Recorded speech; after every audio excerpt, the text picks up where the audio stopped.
आप देख रहे हैं नेटवर्क टुडे। भगवान जगन्नाथ यात्रा और उसका महत्व।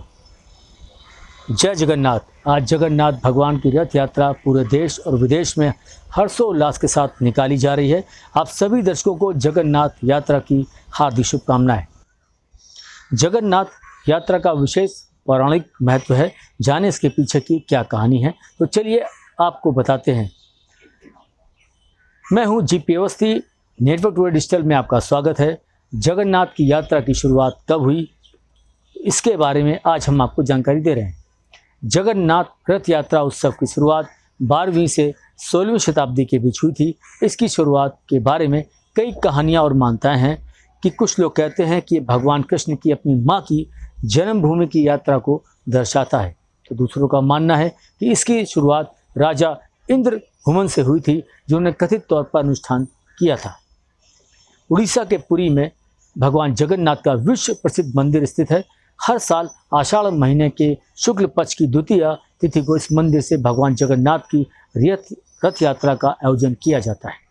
भगवान जगन्नाथ की इस रथ यात्रा में उनके साथ भाई बलराम और बहन सुभद्रा भी अपने अपने रथों पर विराजमान होकर नगर भ्रमण करते हैं। मानता है कि इस विश्व प्रसिद्ध रथ यात्रा के साक्षात दर्शन करने से 1000 यज्ञ के बराबर पुण्य की प्राप्ति होती है।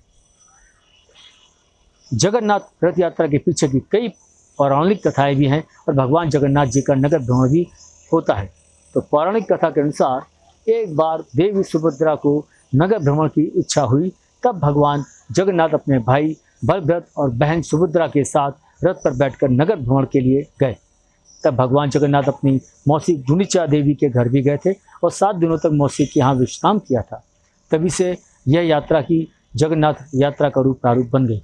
दूसरी पौराणिक कथा के अनुसार एक बार भगवान श्री कृष्ण की रानियां माता रोहिणी से बोली कि वो श्री कृष्ण की रासलीला की कथाएं सुनाएं। तब माता रोहिणी ने यह चाहती थी श्री कृष्ण की बहन सुभद्रा इन कथाओं को ना सुने, इसलिए उन्होंने भगवान सुभद्रा को उनके भाई बलराम और श्री कृष्ण के साथ रथ यात्रा के लिए भेज दिया।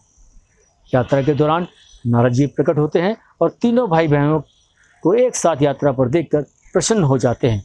तब नारद जी विनती करते हैं कि हर साल ऐसे ही तीनों भाई बहनों के दर्शन भक्तों को होते रहें, और नारद जी की ये विनती भगवान स्वीकार कर लेते हैं।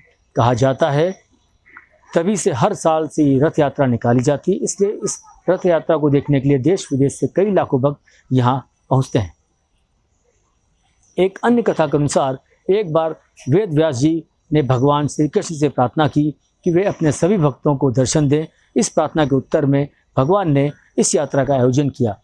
यह भी कहा जाता है कि रथ यात्रा भगवान जगन्नाथ का अपने भक्तों के साथ आनंद विहार करने का तरीका है। वे रथ पर सवार होकर शहर की गलियों में घूमते हैं और अपने भक्तों को दर्शन देते हैं। तो ये थी जगन्नाथ की यात्रा की कहानी। अगली बार फिर मुलाकात होगी, तब तक के लिए नमस्कार। आप देख रहे हैं नेटवर्क टुडे।